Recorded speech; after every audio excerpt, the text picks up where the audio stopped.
जय हिंद। आज की वीडियो में हम लोग बात करने वाले हैं बेसिक मेडिकल नॉलेज के बारे में। ये वीडियो उन लोगों के लिए है जो अपना कैरियर मेडिकल फील्ड में बनाना चाहते हैं, या आप एक हॉस्पिटल में काम करते हैं, नर्स है या स्टाफ है, ठीक है। और ख़ास तौर पे हम आपको बता दें कि जो हम इस वीडियो में नॉलेज देने वाले हैं बेसिक मेडिकल नॉलेज, ये हर किसी को पता होना चाहिए। अगर आप मेडिकल से है भी या नहीं भी है, फिर भी आपको पता होना चाहिए। इस वीडियो में हम चर्चा करेंगे 6 चीज़ के बारे में। पहला आता है ब्लड प्रेशर, यानी जिसको हम बीपी बोलते हैं। किसी भी आम इंसान को कितना बीपी होना चाहिए, कितना पे नॉर्मल होता है, कितना पे हाई होता है, कितना मीडियम होता है, बीपी के बारे में बात करेंगे। फिर दूसरा जो पॉइंट है वो है टेम्परेचर। टेम्परेचर के बारे में बात करेंगे, कितना पे लो होता है, कितना पे हाई होता है, कितना पे नॉर्मल होता है। और हम तीसरा पॉइंट है वो है ऑक्सीजन लेवल। ऑक्सीजन लेवल के बारे में बात करेंगे कि ऑक्सीजन लेवल कितना होता है, कितना होना चाहिए, कितना पे हाई होता है, कितना पे लो होता है, कितना पे नॉर्मल होता है। चौथा जो वो हम बात करेंगे पल्स रेट के बारे में, कि कितना पे यानी कि धड़कन जो होता है, कितना पल्स रेट होना चाहिए, ठीक है, किसी भी इंसान को। और पांचवा जो है वो हम बात करेंगे इम्पोर्टेंट पॉइंट। इंपोर्टेंट पॉइंट पे हम बात करेंगे ब्लड के बारे में, हेमोग्लोबिन के बारे में, रेस्पायरेशन यानी कि जो हम सांस लेते हैं, कितना 1 मिनट में कितना सांस लेना चाहिए, कोई भी इंसान को कितना ऑक्सीजन की ज़रूरी है या नहीं है, कब इसका ऑक्सीजन की ज़रूरी पड़ता है। देखिए, खास तौर पे हम सीधी सी आपको बता दें, ये जो हम नॉलेज इस वीडियो में कुछ देर के वीडियो में बताने वाले हैं, ये आपको आना ही चाहिए अगर आप हॉस्पिटल में काम करते हैं या आप मेडिकल लाइन में कैरियर बनाना चाहते हैं। क्योंकि हम कुछ इंपॉर्टेंट पॉइंट आपको बताने वाला है कि जैसे कि ब्लड प्रेशर यानी बीपी कितना होना चाहिए, टेम्परेचर कितना होना चाहिए, ऑक्सीजन लेवल कितना होना चाहिए, पल्स रेट कितना होना चाहिए। और इंपॉर्टेंट पॉइंट जैसे ब्लड के बारे में चर्चा करेंगे, क्या है ब्लड, हेमोग्लोबिन सब क्या होता है, ठीक है। और हम साथ ही साथ ये भी बताएंगे कुछ घरेलू उपाय जिससे आप घर पे टेम्परेचर, ब्लड प्रेशर या बीपी जिसको बोलते हैं, इसको डाउन कैसे करें, ठीक है। तो चलिए बिना टाइम वेस्ट वीडियो को स्टार्ट करते हैं और जान लेते हैं एक एक करके पूरा इन्फॉर्मेशन।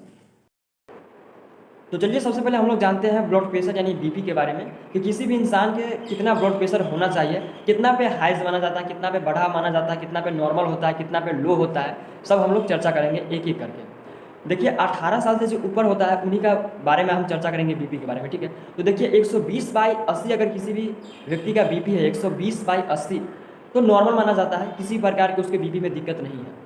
अगर 135/85 है तो फिर है नॉर्मल, ही उसको कंट्रोल किया जा सकता है, घबराने का टेंशन नहीं है। अगर 145/90 है तो फिर बीपी बढ़ा हुआ है, थोड़ा सा बढ़ा हुआ है, हाइज है, यानी कि थोड़ा सा बीपी बढ़ा हुआ है।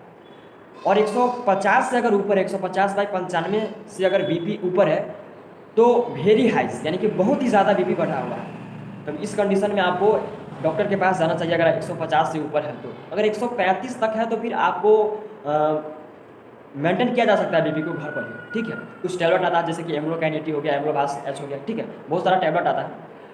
तो 150 अगर ऊपर है तो फिर आपको डॉक्टर के पास जाना चाहिए, क्योंकि ये जो है इमरजेंसी हो जाता है। 150 से ऊपर ना कुछ ज़्यादा हो जाता है, इसीलिए आपको डॉक्टर के पास जाना चाहिए 150 अगर ज़्यादा है तो। ओल्ड एज होने पर ब्लड प्रेशर बढ़ जाता है, ठीक।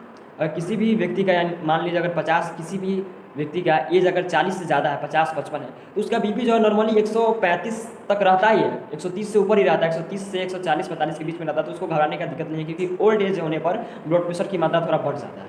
तो दूसरा जो पॉइंट है वो है टेम्परेचर, यानी कि तापमान, जिसको हम बुखार भी बोल सकते हैं।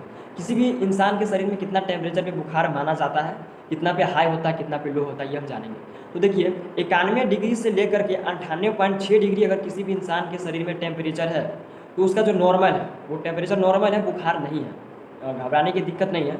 अगर 98.6 डिग्री से लेकर 99 डिग्री तक अगर बुखार है तो फिर थोड़ा सा बुखार, यानी नॉर्मल टेम्परेचर इसको हम मान सकते हैं, थोड़ा सा बुखार है। 100 डिग्री से लेकर 103 डिग्री या उससे ऊपर तक अगर बुखार है तो बहुत ही ज़्यादा बुखार है। इस स्थिति में आपको डॉक्टर के पास जाना है, अगर 100 डिग्री से ऊपर है तो।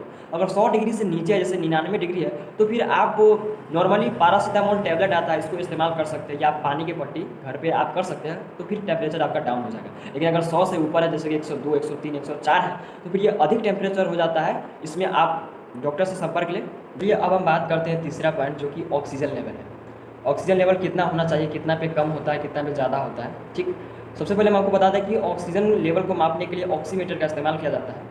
अगर हम बात करें कितना होना चाहिए, तो देखिए 92 से 95 अगर ऑक्सीजन लेवल है किसी भी व्यक्ति को तो ये सामान्य है, अच्छा है, किसी प्रकार की दिक्कत नहीं। और 95 से 100 है तो फिर भी बहुत अच्छा है, फिर भी इसमें घबराने की दिक्कत नहीं है, बहुत अच्छा है अगर 95 से 100 है तो। और 90 से 92 है अगर, ठीक है, 90 से 92 अगर ऑक्सीजन लेवल है तो फिर थोड़ा सा कम है, इसमें भी उतना घबराने का दिक्कत नहीं होता है अगर 90 से 92 है। लेकिन अगर 80 से 90 है अगर आपका ऑक्सीजन लेवल तो फिर बहुत ही ज़्यादा कम होता है, फिर इसमें आपको एक्सरसाइज करने की ज़रूरत पड़ता है। देखिए ऑक्सीजन लेवल अगर आपके शरीर में कम या ज़्यादा हो जाता है तो आप एक्सरसाइज करके ऑक्सीजन लेवल को मेंटेन कर सकते हैं। ठीक, ये आपका घरेलू उपाय हो गया। देखिए आपको बता दें, फिर से हम रिपीट कर दें कि ऑक्सीजन लेवल अगर 92 से 95 है तो फिर सामान्य है, कोई भी प्रकार की दिक्कत नहीं है। 95 से 100 है फिर भी बहुत अच्छा है, किसी प्रकार की दिक्कत नहीं है। 90 से अगर 92 है तो थोड़ा सा कम है, और 80 से 90 है तो बहुत ही ज़्यादा कम है, और इसको मेंटेन करने के लिए आपको एक्सरसाइज करना चाहिए। चलिए अब चौथा जो पॉइंट है वो है कि पल्स रेट। देखिए पल्स रेट जो है वो हम आपको बता दें, 1 मिनट में 72 बार जो है दिल धड़कता है। ठीक है, 1 मिनट में किसी भी इंसान को 72 बार अगर दिल धड़कता है तो उसका पल्स रेट बहुत ही अच्छा है। चलिए इसको विस्तार से जानते हैं। अगर किसी भी इंसान को पर मिनट यानी 1 मिनट में 70 से 72 बार अगर दिल धड़कता है तो बहुत ही अच्छा है, किसी प्रकार की दिक्कत नहीं है।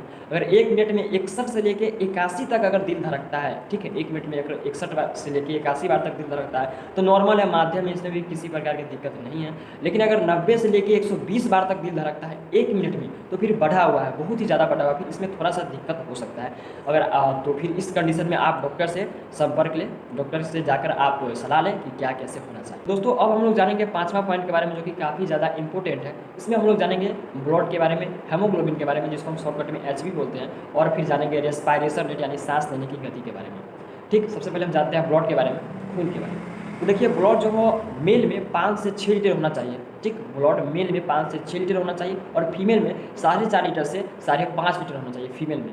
अगर हम बात करें टाइप ऑफ ब्लड यानी ब्लड के प्रकार के बारे में, तो ये मुख्य तौर पे 3 प्रकार के होते हैं, WBC, RBC और प्लेटलेट्स। WBC का मतलब होता है वाइट ब्लड सेल, RBC का मतलब होता है रेड ब्लड सेल्स, और प्लेटलेट तो प्लेटलेट होता ही होता है। अब हम बात करते हैं हेमोग्लोबिन HB के बारे में, जिसको शॉर्टकट में हम HB बोलते हैं। देखिए मेल में हेमोग्लोबिन 13.5 से 17.5 ग्राम तक होना चाहिए, फीमेल में 12.5 से 15.5 ग्राम तक होना चाहिए फीमेल में हेमोग्लोबिन। हेमोग्लोबिन के कारण ही ब्लड का जो लाल होता है, ब्लड का रंग जो लाल होता है वो हेमोग्लोबिन के कारण ही होता है। ठीक, अब हम बात करते हैं रेस्पायरेशन रेट यानी सांस लेने की गति के बारे में। तो देखिए 1 मिनट में 12 से 20 बार सांस लेते हैं, कोई भी इंसान अगर 1 मिनट में 12 से 20 बार सांस लेता है तो फिर ठीक है, एवरेज 16 से 18 माना जाता है। ठीक, अगर 16 से 18 बार भी सांस लेता है कोई भी इंसान 1 मिनट में तो ये एवरेज है। अब हम बात करते हैं, अगर 20 से ऊपर कोई भी इंसान सांस लेता है 1 मिनट में 20 से अधिक, तो फिर उसकी ऑक्सीजन की ज़रूरत पड़ता है, एवरेज 16 से 18 होता है। मेरे कहने का मतलब ये हुआ कि अगर किसी भी व्यक्ति को 1 मिनट में 20 बार से अधिक सांस लेता है, जैसे कि 24 बार, 25 बार, 30 बार, 35 बार, ठीक, तो फिर उसको ऑक्सीजन का ज़रूरत है, आप उसे ऑक्सीजन दीजिए। और ज़्यादा कंडीशन खराब होने पर आप डॉक्टर से संपर्क लें।